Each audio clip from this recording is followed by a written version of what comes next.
Hello বন্ধুরা, সবাই কেমন আছো? আশা করি সবাই ভালো আছো। আমিও খুব ভালো আছি। তো এই যে নিয়ে চলে এলাম একটা লং ভিডিও অনেক দিন পর। তো পুরো ভিডিওটা দেখবেন, সবাই একটু পাশে থাকবেন। তো এটা হচ্ছে 9 তারিখের ভিডিও। আমরা গিয়েছিলাম দীঘা ঘুরতে। তো তখন থেকে ভিডিওগুলো করে রাখা আছে, ছাড়া হয়নি, টাইম পাইনি, ব্যস্ততার কারণে, শরীরটাও ঠিক ছিল না তাই।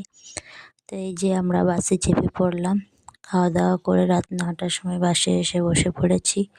বাস ছেড়েছে মোট ওই 10:30টার সময়।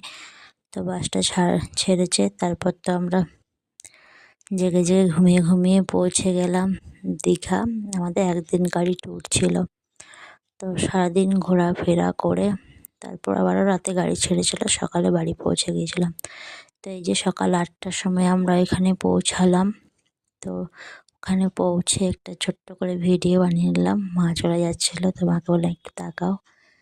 তো এই যে নেমে একটা ভিডিও বানিয়ে নিলাম। তারপর আমরা রুমের মধ্যে গেলাম, রুমের মধ্যে ফ্রেশ হয়ে এই যে চলে এলাম টিফিন করতে।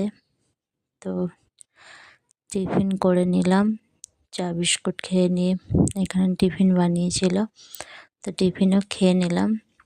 আমি ওপর থেকে দেখছিলাম ডাব, কত ডাব ধরেছে গাছের মধ্যে।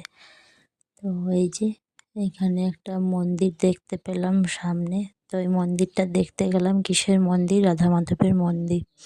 মন্দিরে যে আমার ছেলে মেয়ে গিয়ে প্রণাম করছে, রাধা কৃষ্ণ। তো সবাই প্রণাম করে নাও, রাধে রাধে। তো রাধা মাধব দর্শন করে আমরা আবারও যেয়ে দেখলাম টিফিন দিচ্ছে। তো আমি দীঘা গিয়েছিলাম আজ থেকে 5 বছর আগে, যখন আমার ছেলে মেয়ে হয়নি। তো বিয়ের পরেই গিয়েছিলাম বাবা মায়ের সাথে।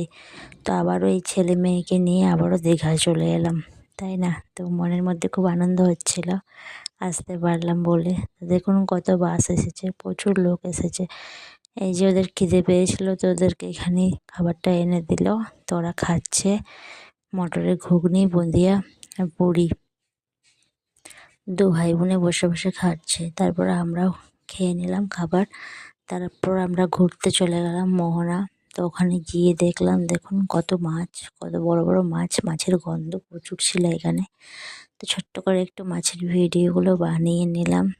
তো এই যে গলদা, কত বড় বড় চিংড়ি মাছ, এদিকে ইলিশ আছে, পমফ্রেট আছে, আরও কী কী মাছ। এই যে মোহনায়